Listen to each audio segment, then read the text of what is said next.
Oke kelas, kita akan mulai kuliahnya. Dimulai dari bab 1, saya mengambil buku Haryono Yusuf karena buku ini sederhana dan mudah dipahami oleh pemula. Jadi saya anggap saudara adalah pemula walaupun dari mana asal sekolah saudara. Baik yang berasal dari IPA, IPS, Semia, sekolah pariwisata ataupun yang lainnya. Saya anggap pengetahuan saudara sama 0. Jadi akan saya jelaskan semua akuntansi itu mulai dari 0. Adik-adik, kalau kita memandang akuntansi dari berbagai modelnya, banyak sekali definisi yang ada. Tetapi pada saat saudara belajar dasar-dasar akuntansi, kita akan memandang akuntansi dari segi prosesnya. Akuntansi dari segi proses adalah akuntansi adalah kegiatan mencatat, mengklasifikasikan, menganalisa, dan melaporkan transaksi keuangan sebuah entitas. Jadi transaksi keuangan yang ditonjolkan ya, bukan yang non-keuangan.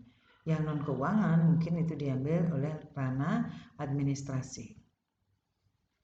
Nah, kemudian dari sisi profesi akuntansi, akan menjadi apakah Anda setelah belajar akuntansi selama 3,5 tahun ya untuk mendapatkan gelar SAK? Akan menjadi apa? Akan menjadi akuntan intern bisa, akuntan publik, ya bisa menjadi dosen, akuntan pemerintahan, bisa berbagai macam. Nah, bidang-bidang akuntansi juga beragam. Ada akuntansi sektor publik, ada akuntansi bidang internal atau akuntansi manajemen ya. Nah, di sini saya akan menekankan dari sisi akuntansi keuangan. Jadi akuntansi keuangan itu cenderung ditujukan untuk pengguna laporan keuangan. Adik-adik, tentang teorinya saya berharap kamu membaca sendiri teori-teori tentang perusahaan-perusahaan, proses akuntansi ya. Nah, di sini saya akan mulai ke model perhitungannya. Pertama, adik-adik, saya perkenalkan dengan neraca dulu. Sebuah perusahaan akan membentuk neraca awal misalnya ya. Kalau saudara kita ngomongin akuntansi, kita tidak luput dari omongan debit dan kredit ya. Nah, di sisi debit itu dianggap kiri, di sisi kredit dianggap kanan ya. Nah, kemudian saya ambil sebuah contoh, Denpasar Agung Motor, mungkin Anda tahu ini adalah sebuah bengkel ya, yang ada di Jalan Hayam Wuruk. Nah, ini adalah perkiraan saya, ini adalah neraca rekaan saya, supaya saudara punya gambaran saja. Nah, neraca terbelah atas dua, sisi aset dan sisi liabilitas dan ekuitas. Sisi aset, supaya saudara ngerti, aset itu terbagi atas aset lancar dan aset tetap. Aset lancar yang terdiri dari kas, piutang, persediaan perlengkapan, asuransi dibayar di muka, sewa dibayar di muka. Nah, kini kita jumlahkan, namanya jumlah aset lancar. Pemberian penamaan, apakah Anda akan tulis jumlah atau total? Anda harus konsisten. Kalau sekali menulis jumlah, saudara akan tetap menulisnya jumlah. Sekali menulis total, maka Anda akan menulisnya total. Oke, itu hanyalah masalah konsistensi saja. Nah, ini aset lancar ya. Di bawahnya ada aset tetap, kita harus pisahkan. Nah, di aset tetap kita punya bangunan, kita nggak punya tempatnya karena kita udah sewa. Nah, kita ada bangunan, nilai bangunannya 450 juta. Ini ada akumulasi penyusutan bangunan. Harga perolehan kurangi akumulasi, namanya nilai buku. Begitu juga dengan peralatan. Ada harga perolehan, ada akumulasi penyusutan. Nah, nilai bukunya segini. Jadi total ini aset ini, dua aset ini jumlahnya adalah 411 juta. Nah, antara jumlah aset lancar dan aset tetap ini akan menjadi jumlah asetnya. Jumlah keseluruhan aset perusahaan adalah 700.640.000. Kemudian liabilitas jangka pendek kita lihat di sini ada hutang pajak dan hutang usaha. Sedangkan di liabilitas jangka panjang kita lihat ada utang BCA. Nah, jumlah liabilitas adalah ini jangka pendek ditambah dengan dengan jangka panjang. Ini segini ya, 313.650. Ekuitas terdiri dari modal awal pertama didirikan laba tahun lalu, laba tahun terdahulu ya. Nah, kemudian ada laba tahun berjalan. Seharusnya ini tidak muncul, hanya kelihatan modal saja.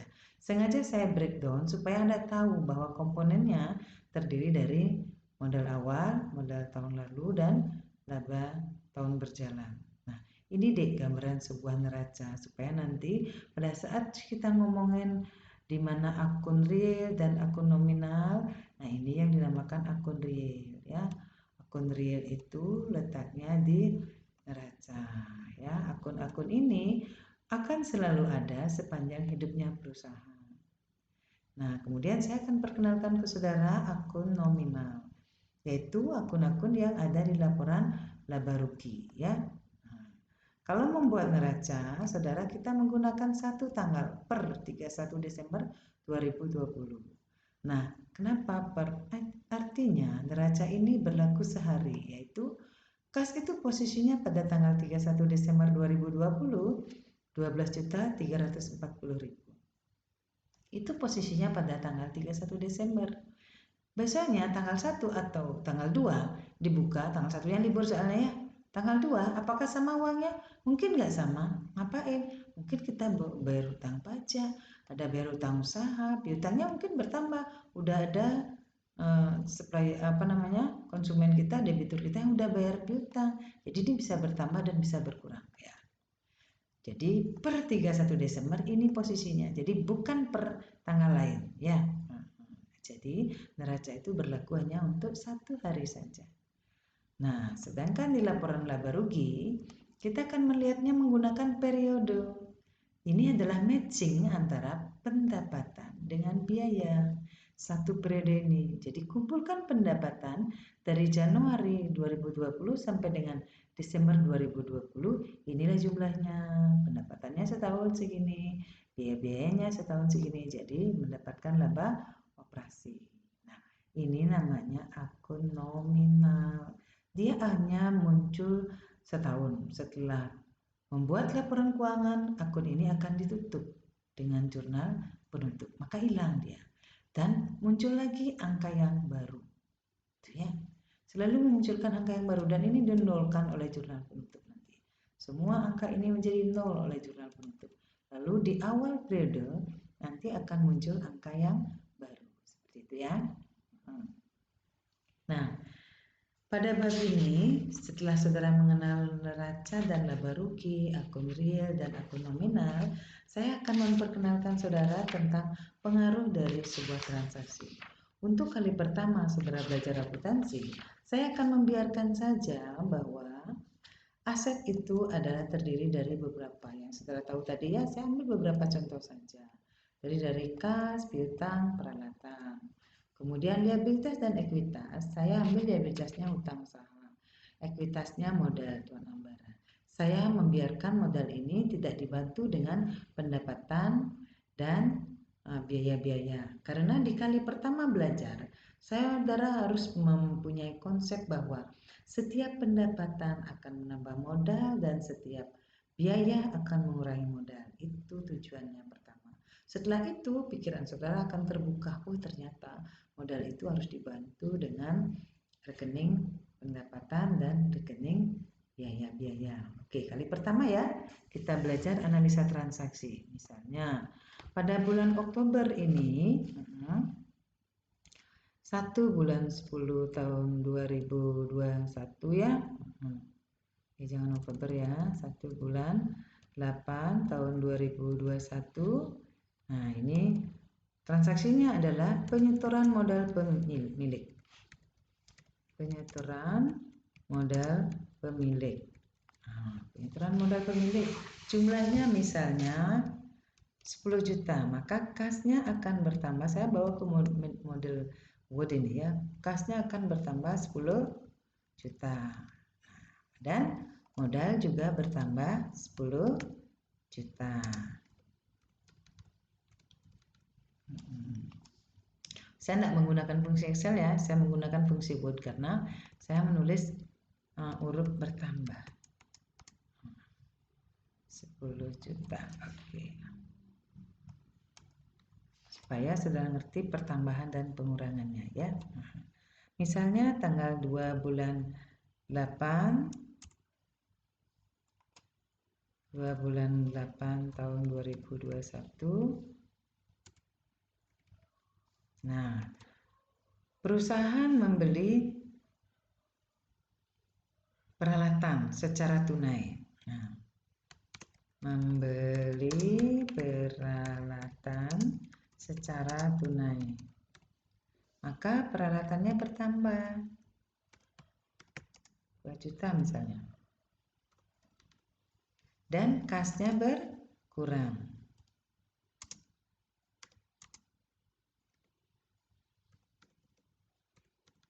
Seperti itu ya.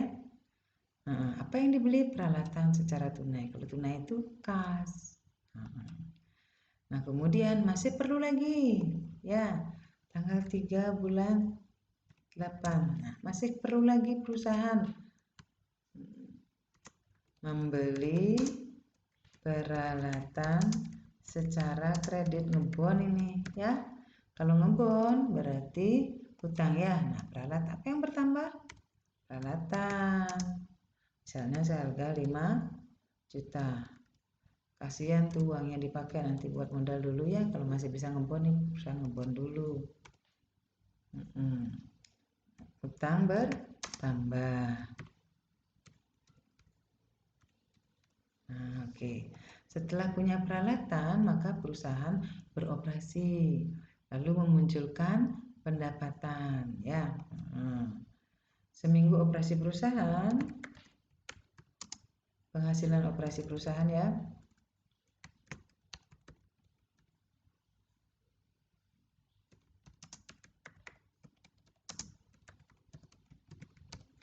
Nah, seminggu penghasilan operasinya, misalnya perusahaan menghasilkan 20 juta, 20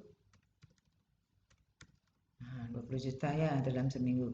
Ini bentuknya kas. Secara tunai ya penghasilannya ya. Maka modal bertambah, kas bertambah. Oke. Kemudian perusahaan juga mengeluarkan biaya-biaya. Biaya gaji misalnya. Dan upah gaji untuk pegawai tetap, upah untuk pegawai tidak tetap. Berarti kalau pengeluaran gaji dan upah, biaya itu mengurangi modalnya berkurang. Misalnya ya kita keluarkan 6 juta. Nah, 6 juta ya, maka kas akan berkurang 6. Seperti itu. Nah, kemudian kita akan membayar hutang kita. Misalnya tanggal 12 bulan 8. Membayar utang ya.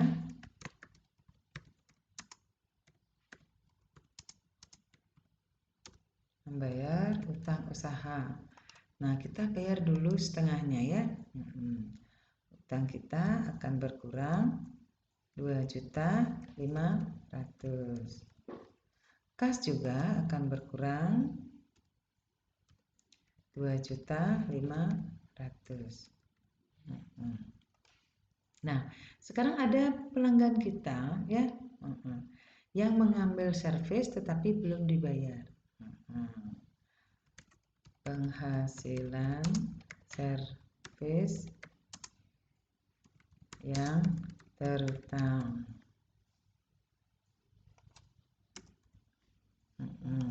Nah, ini piutang ya. Piutang kita bertambah. Misalnya 8 juta. Modal bertambah. Kita sudah berhak mengakui sebagai penghasilan. Karena kita sudah memberikan jasanya, tapi uangnya belum dibayar oleh orangnya. Entah karena dia belum mampu membayar atau memang belum ada perhitungan di perusahaannya. Kemudian kita ada pembelian pembelian peralatan ya, bukan peralatan ya, perlengkapan. Nah, itu terkategori biaya ya. Nah, jadi modalnya berkurang.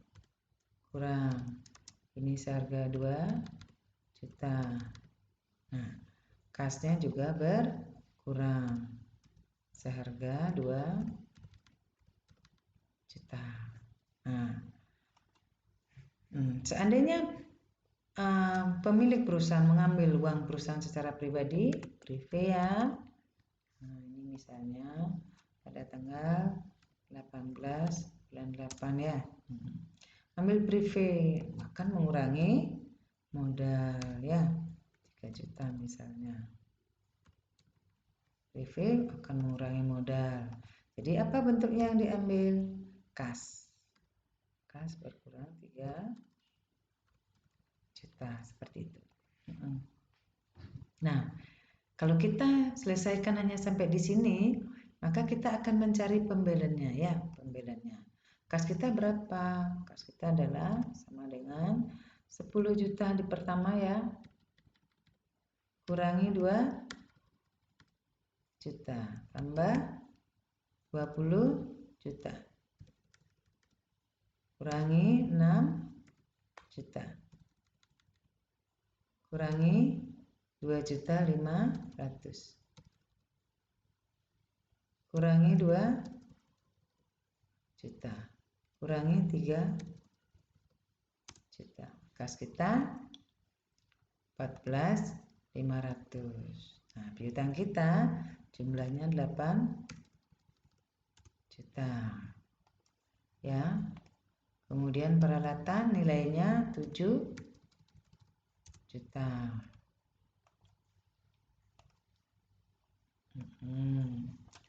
Ini kalau di merger berapa nilainya? Sama dengan ini kas tambah piutang tambah peralatan, maka nilainya menjadi 29.500 nilai asetnya ya. Oke. Nah, sekarang kita akan jumlahkan nilai liabilitas dan ekuitas.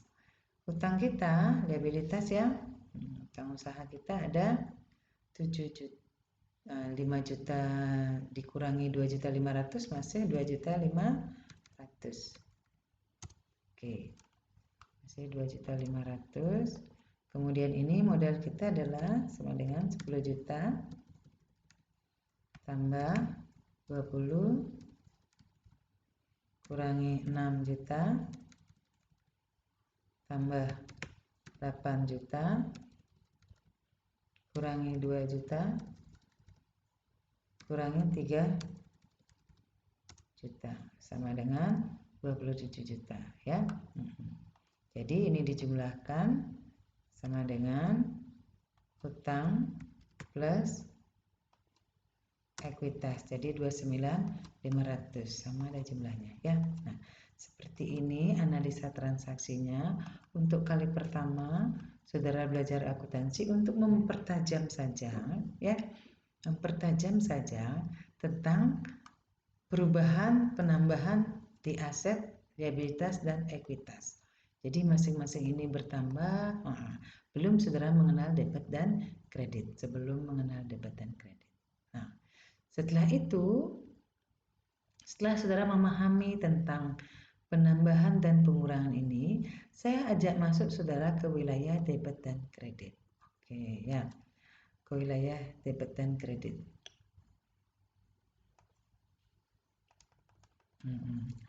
Nah, saya akan perkenalkan saudara ke sistem akuntansi berpasangan. Di sini saudara akan saya perkenalkan dengan debit dan kredit dan sifat-sifatnya nanti ya. Nah, debit dan kredit kita melihatnya di sini. Neraca ya, ada gambaran kasnya. Di sini kita punya buku kas ya. Ada gambaran piutang, di neraca ada piutang. Nah, kita akan melihat gambaran ini seperti ini. Aset ini, semua aset ya, Semua aset ini jika bertambah dia di debit. Jadi terserah pada imajinasi saudara memberikan penjelasan kepada otak saudara.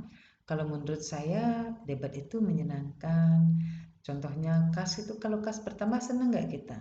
Senang. Jadi debit adalah menyenangkan. Kredit tidak menyenangkan.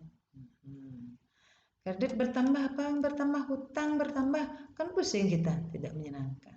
Terserah saudara memberikan logika atau penjelasan kepada pikiran saudara. Jadi imajinasi saya seperti itu. Debat itu kiri ya kiri, tapi menurut saya itu kondisi yang menyenangkan.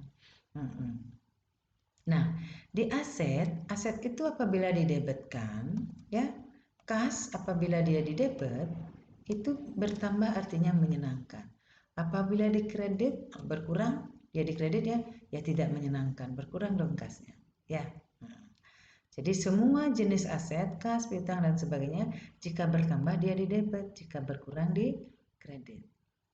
Tidak semua begitu ya, tetapi nanti kas itu semua jenis kas ini aset-aset. Nah, tetapi utang dan modal, utang liabilitas ya, kalau bertambah dia dikredit. Ada pada posisi yang tidak menyenangkan, bertambah dikredit, berkurang dia di debit. Bertambah dia dikredit, utang bertambah tidak menyenangkan, maka di kredit. Utang berkurang menyenangkan, maka dia didebetkan.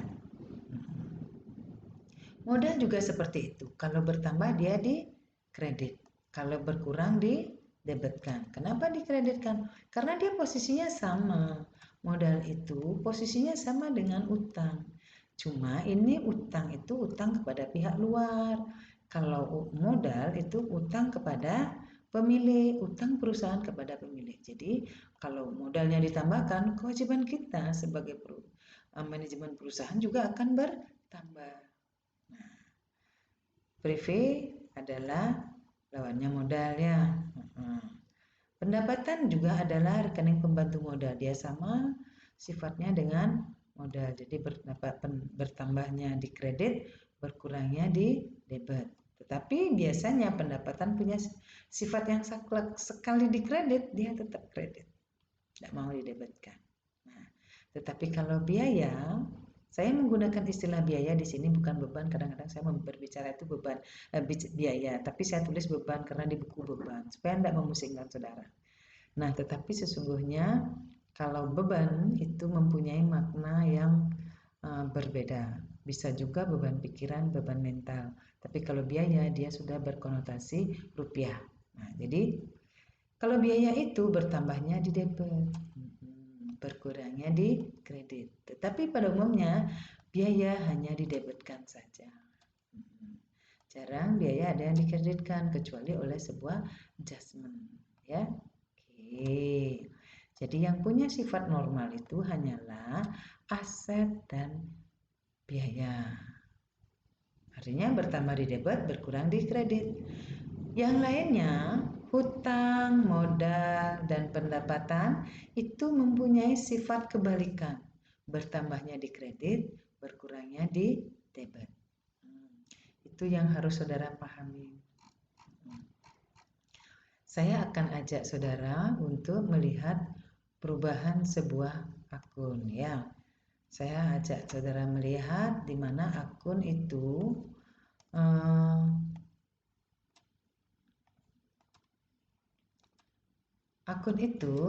sudah ada saldonya. Mungkin saudara supaya tidak terkejut ya, saya mengambil di soal 2.8. Itu sebuah perusahaan jasa suara nelayan yang sudah ada neraca saldonya ya. Jadi perusahaan jasa suara nelayan ini punya neraca saldo per 30 September yaitu kas. Nah, jadi saldo awalnya ya ini per 30 September, 30 bulan 9. Nah, kita anggap tahun 2020 ya, jangan 2010 kelamaannya. Kita tulis saldo awal. Saldo awal itu jumlahnya 4.400.000. 4.400.000. Kemudian ada perlengkapan kantor. Perlengkapan kantor nih ya, 30 bulan 9. Sudah bersaldo dia ya, saldo awalnya. Ini jumlahnya 1.200.000. Oke, 1.200.000 ya. Kemudian ada peralatan kantor.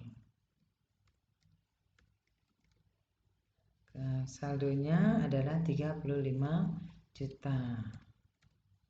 Saldo 35 juta. Kemudian di bawahnya ada kendaraan, saldonya 17 juta. Saldo 17 juta.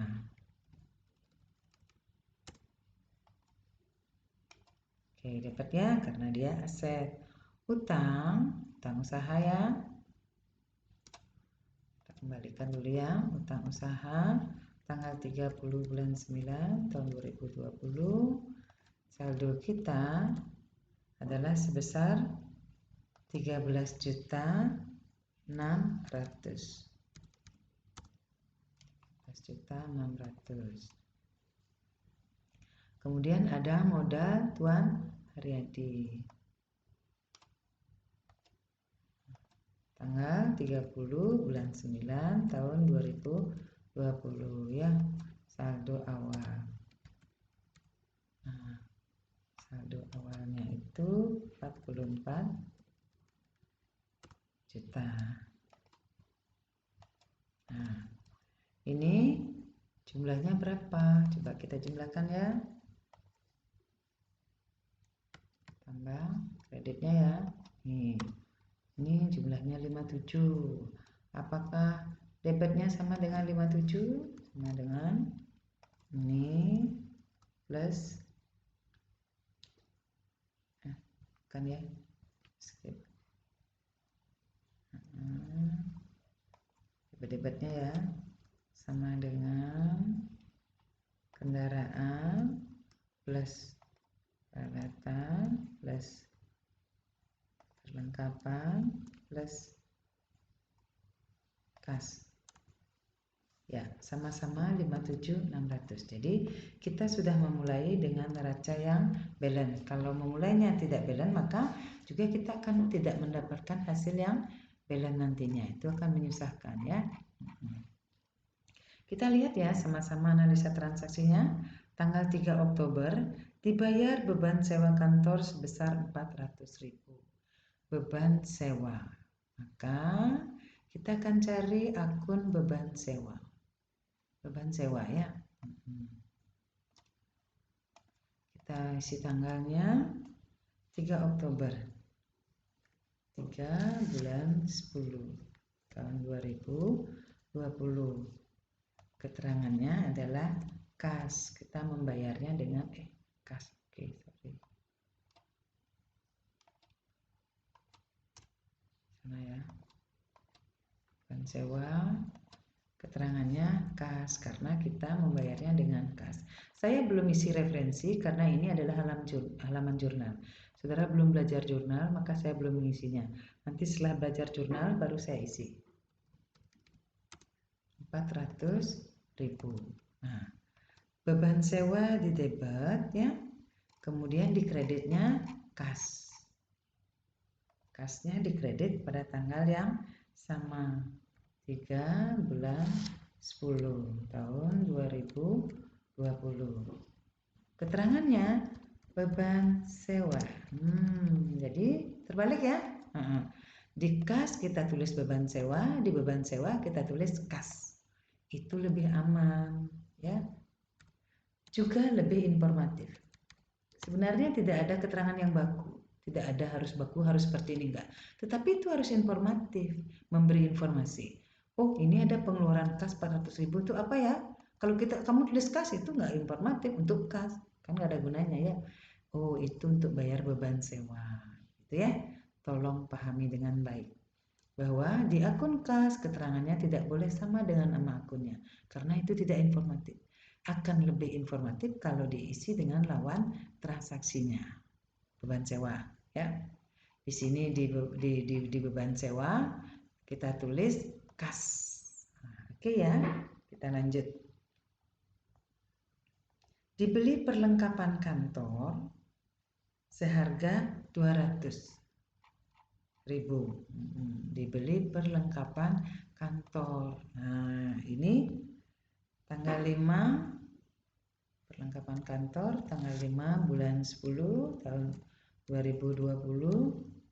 Perlengkapan kantornya didebetkan ya, dibeli boleh atau hutang boleh ya. Dibeli secara kredit. Itu hutang ya. Bertambah dengan 200.000. Oke, 200.000.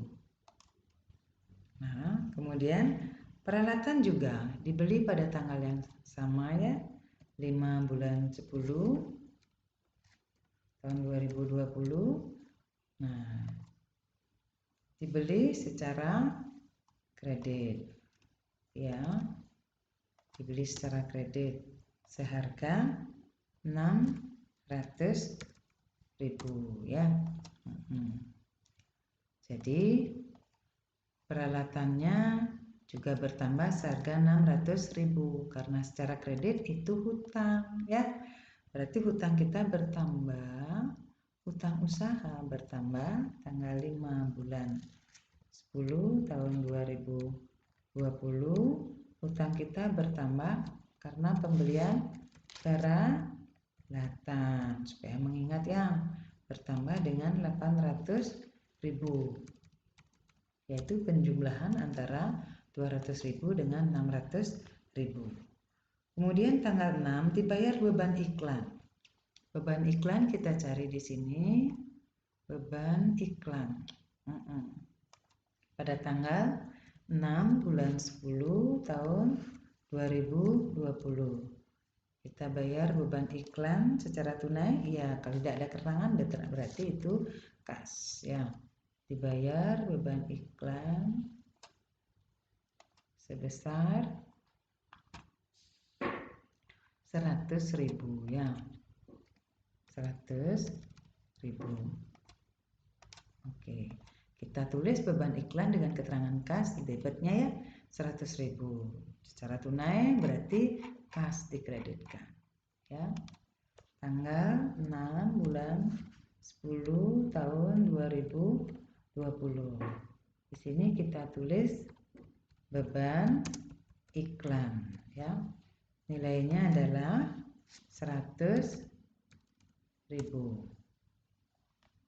Kemudian dibayar perlengkapan yang beli tanggal 5 Oktober. Nah, berarti bayar hutang kita ya. Hutang kita berkurang di debit. Hutang, mana hutang? Ya. Kita bayar hutang ini ya. Tanggal 8 bulan 10 tahun 2020. Kita bayar seluruhnya yang kita beli tanggal 5, berarti 800.000. Ini dengan apa membayarnya? Dengan kas sejumlah 800.000. Jadi kas kita berkurang ya. Tanggal 8 bulan 10 tahun 2020 kas kita berkurang. Keterangannya adalah hutang usaha ya. Jumlahnya 800.000.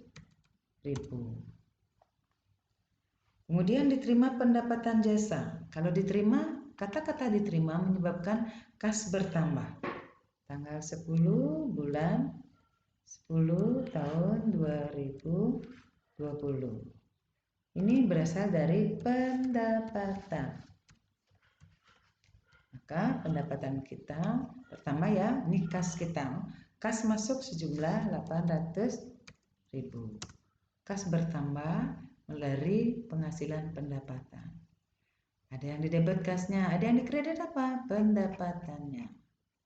Oke, pendapatan jasa dikredit. Nah, ini sakleknya keneyangannya dikreditkan aja. Tanggal 10 bulan 10 tahun 2020. Ini keterangannya kas. Yaitu sebesar 800.000. Kemudian tanggal berikutnya dibayar gaji pegawai. Nah, beban gaji ya. Nah, beban gaji tanggal 11 bulan 10 tahun 2020 dibayar gaji dengan kas tentunya ya. Kas itu sejumlah sama dengan 40 jam kali tarif per jamnya 10.000. Nah, jadi ini sejumlah 400.000 ya. Ya gaji di debit ya. 400.000 kas dikreditkan. Tanggal 11 bulan 10 tahun 2020. Ini untuk apa? Untuk membayar biaya gaji, yaitu sebesar 400.000, sejumlah angka yang kita ketikkan tadi. Diselesaikan order senilai 1.200.000, tapi uangnya belum diterima. Itu berarti apa? Piutang. Kita sudah berhak mengakui pendapatan, tetapi uangnya belum kita terima. Maka di pendapatan bertambah, piutang juga bertambah. Piutang bertambahnya debit ya, tanggal 15 bulan 10 tahun 2020. Piutang bertambah, keterangannya berasal dari pendapatan ya. Itu sejumlah 1.200.000 ya, 1.200.000 ya. Piutang bertambah, pendapatan bertambah. Oke, pendapatannya ini tanggal 15 bulan 10 tahun 2020. Kita keterangannya adalah piutang karena belum dibayar sebesar 1.200.000. Ya. Kemudian dibayar beban bensin dan oli. Sini ada beban bensin dan oli tanggal 17 bulan 10 tahun 2020 ya. Keterangannya kas. Kalau tidak ada keterangan lain berarti itu kas ya. Itu sejumlah 120.000 ya. Sejumlah 120.000. Kemudian kas kita akan berkurang pada tanggal 17 bulan 10 tahun 2020. Ini berupa biaya bensin dan oli.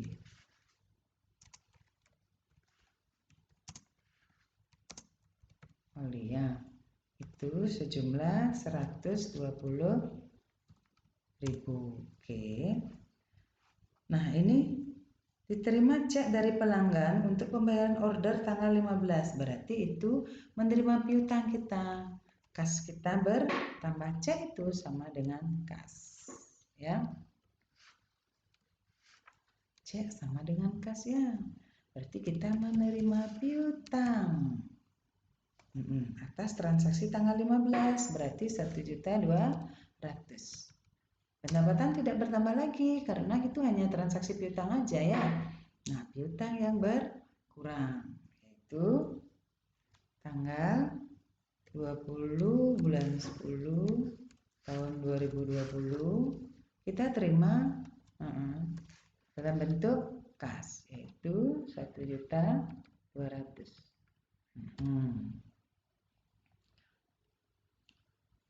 1.200.000 ya. Kemudian dibayar beban telepon 800.000. Kita cari beban telepon. Nah, ini tanggal 22 bulan 10 tahun 2020. Keluarnya itu kas. Kas ya, beban telepon didebetkan dengan 800.000 ya. 800.000. Nah, kemudian kasnya berkurang. Kasnya tanggal 22 bulan 10 tahun 2020. Kasnya berkurang untuk apa? Untuk membayar biaya telepon sejumlah 800.000. Ada sisi debit dan kreditnya ya. Diselesaikan tanggal 23 ya, diselesaikan order senilai 300.000 dan uangnya diterima saat itu juga. Nih kas nih. Tanggal 23 bulan 10 tahun 2020 kita terima kas dari apa? Pendapatan. Secara tunai ya, uangnya diterima saat itu juga. 300.000 ya. Pendapatannya 300.000. Jadi akun pendapatan akan kita kreditkan. Akun pendapatan ya, ini dia. Pada tanggal 23 bulan 10 tahun 2020. Nah, ini bentuknya kas tunai ya. Kita akan kreditkan sejumlah 300.000 ya.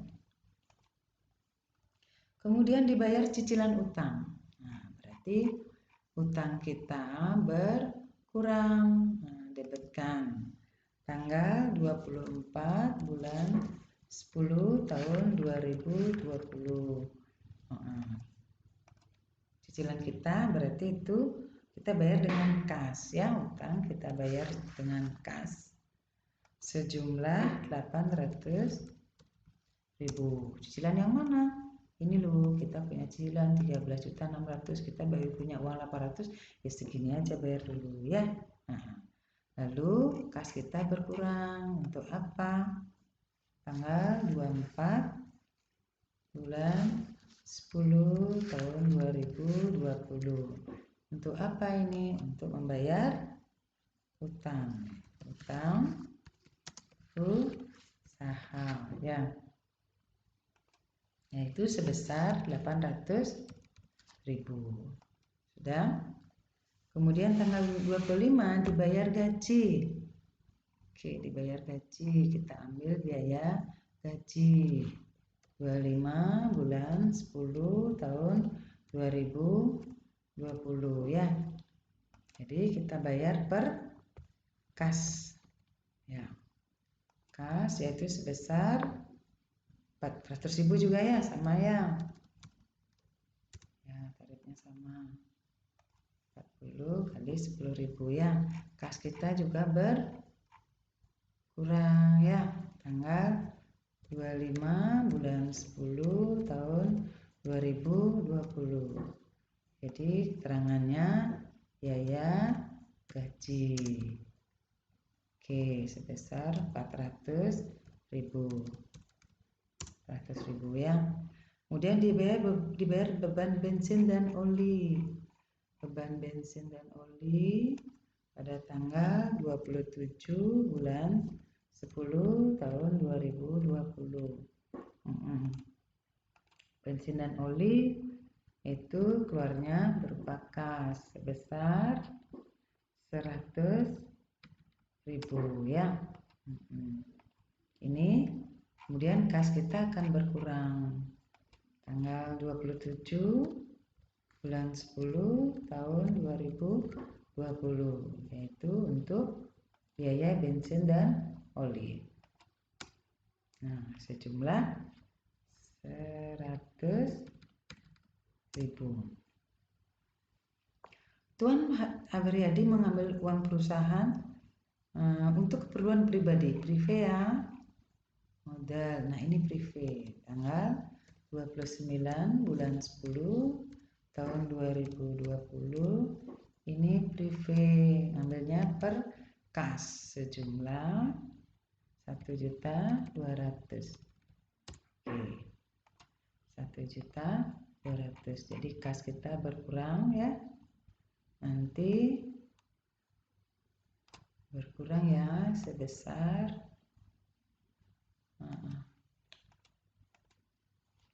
tanggal 29 bulan 10 tahun 2020. Nah, ini keterangannya adalah prive sebesar 1.200.000. Nah, diselesaikan order senilai 400. Oh, tapi uangnya belum diterima 400.000 ya. Berarti ini piutang. Tanggal 30 bulan 10 tahun 2020. Ini bentuknya adalah pendapatan sejumlah 400.000. Ya, ini kita ketik pendapatan, cari pendapatan, itu dikreditkan tanggal 30 bulan 10 tahun 2020. Bentuknya adalah piutang, yaitu sebesar 400.000. Oke ya. Nah, ini habis sudah transaksi kita. Maka sekarang kita akan menjumlahkannya ya. Kita akan jumlahkan. Kas sisi debit kita jumlahkan. Sisi kredit juga kita jumlahkan. Berapa jumlahnya nanti akan menjadi saldo ya. Nah, ini saya kekurangan tempat loh, satu nomor aja. Nah, ini kalau di sum ini jumlahnya 5 juta sekian, tapi saya tulis saldo ya. Kekurangan satu tempat saya. Saldonya berarti berapa? 5.120.000 ya tadi ya. Ini sama dengan skip ya. Saya lihat dulu. Saldonya adalah per tanggal 30, ini bulan 10 31 ya. Bulan 10 tahun 2020. Ini saya tulis saldo. Saldo itu adalah ini debit sama dengan debit kurangi semua kredit. Sama dengan 6.700.000 kurangi 5.120.000 tadi ya. Sama dengan ini kurangi 5.120. Ya. Sama dengan segitu ya. Jadi kalau dijumlahkan biar pasti sama 6.700.000. Sama ya. Harus sama. Saya kurang tempat ya. Nah, semoga yang lain tidak seperti itu. Nah, sekarang saya jumlahkan seperti ini. Isi kata jumlah. Jumlah ya. Jumlah. Oke. Nah, sekarang kita saldokan seperti ini. Di jumlahnya ya. Nah, di sini ditulis saldo 31 bulan 10 tahun 2020. Keterangannya saldo. Nah, itu jumlahnya 1.600.000. Berarti sama dengan ini kurangi ini. Ya, 400 supaya jumlahnya sama. Ya, seperti itu caranya menulis ya. Nah, perlengkapan juga begitu ya. Dijumlahkan. Nah, di sini kalau kosong, di sini langsung 31 bulan 10 tahun 2020. Di sini langsung saldo. Sama dengan jumlah ini. Nah, ini sama dengan ini ya. Jumlah isi kata jumlah nanti. Sudah? Nah, ini tulisannya sama karena tidak ada angka pembandingnya ya. Jumlahnya sama dengan itu. Tidak ada lawan akunnya ya. Kendaraan juga gitu, tidak ada lawan akunnya. Maka kita akan tulis saldo. Sama dengan ini. Ya. Oke. Utang usaha ada lawan akunnya ya. Kita jumlahkan sisi kreditnya dulu. Kalau utang itu sisi kreditnya dulu dijumlahkan. 31 bulan 10 tahun 2020. Ini ada saldo. Yaitu sama dengan jumlah ini kurangi ini kurangi ini. Sehingga jumlahnya menjadi sama ya. Utang wesel tidak ada ya. Modalnya ya saldo. Kita ambil saldo ya. Nah, copy. Utang wesel tidak ada. Saldo keterangan ini jumlahnya sama.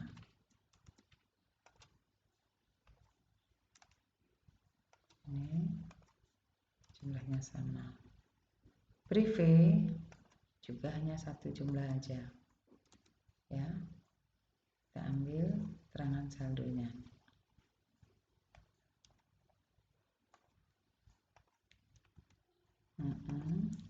Sama dengan ini.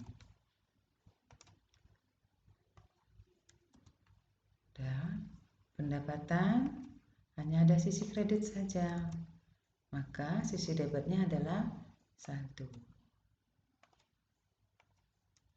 Sejumlah ini sama, ya harus dibalenkan. Beban gaji adanya debit saja, jadi kreditnya saldo.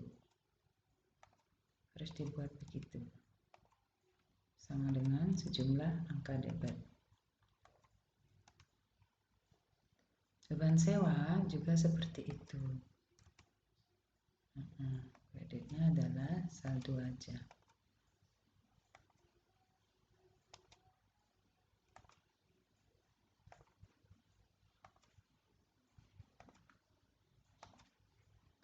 Nah, udah. Kita lihat saldonya sama dengan ini. Kita jumlahkan. Bahan bensin dan oli kita jumlahkan. Saldonya sama dengan jumlah debitnya, jumlahkan lagi. Oke, ini saldo sama dengan jumlah ini. Terakhir beban telepon kita jumlahkan, saldonya sama dengan jumlah debitnya.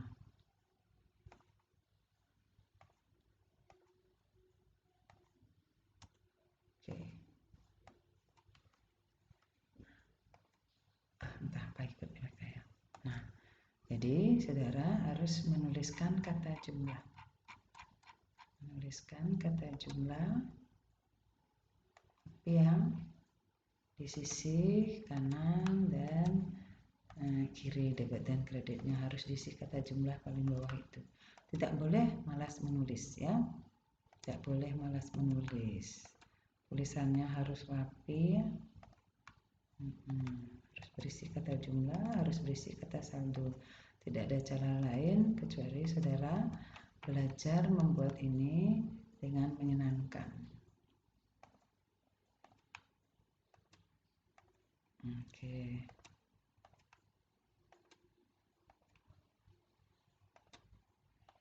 Sama diisi kata jumlah.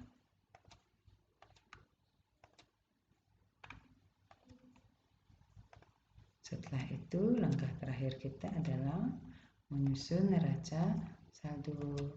Kita pastikan apakah yang kita buat ini sudah benar atau belum. Kalau belum, kita akan mengeceknya kembali di mana kesalahan kita. Jadi kita cari kesalahannya satu persatu ya.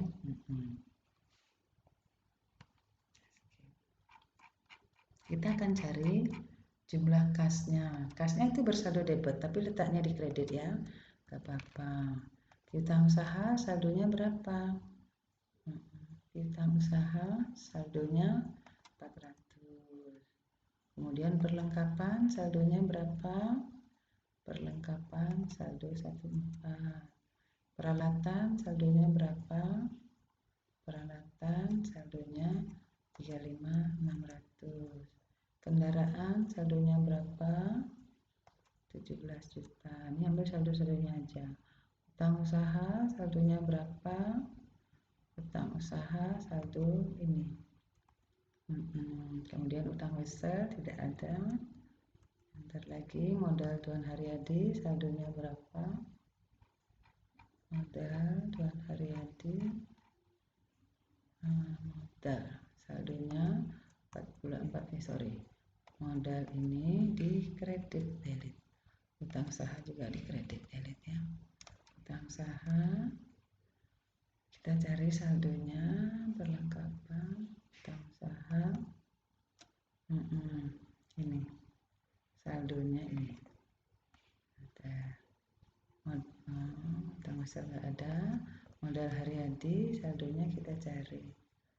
Modal ya 44. Prive kita cari saldonya.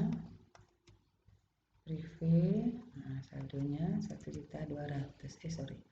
Prive itu dapat ya. Nah ini yang bisa membuat kamu salah. Dia bersaldo apa? Prive saldonya 1.200.000. Kemudian pendapatan kredit biaya saldonya berapa? Cari jumlah pendapatannya. Pendapatan saldonya 2.700.000. Beban itu debit semua ya. Cari kode 5 ya. 501 saldonya 800. Beban sewa saldonya 502, saldonya 400. 503 bensin dan oli 503 saldonya 200. 504 saldonya 100. 505 saldonya 800. Kita jumlahkan sekarang. Debit, total debitnya berapa? Total kreditnya berapa? Kalau tidak seimbang berarti salah. Ini ada kesalahan. Ini kurangi ini ya. Lagi 5.120. Apa yang belum masuk? 5.120. Saldonya nih, kasnya salah ya. Saldo kasnya adalah ini ya, sudah sama. Kasnya salah, kita ambil tadi angka ya. Ini 1.580 ya. Berarti pekerjaan kita sudah benar ya. Jadi kita harus berhasil membuat neraca saldonya per 31 Oktober ini seimbang antara jumlah debit dan jumlah kreditnya. Segitu ya. Semoga saudara paham. Kalau tidak paham silakan diulang-ulangi kembali ya video ini, ditonton kembali ya. Jadi sekian penjelasan saya hari ini. Mudah-mudahan saudara suka mempelajarinya dan menganggap akuntansi itu sangat mudah dan sangat menyenangkan. Selamat mencoba.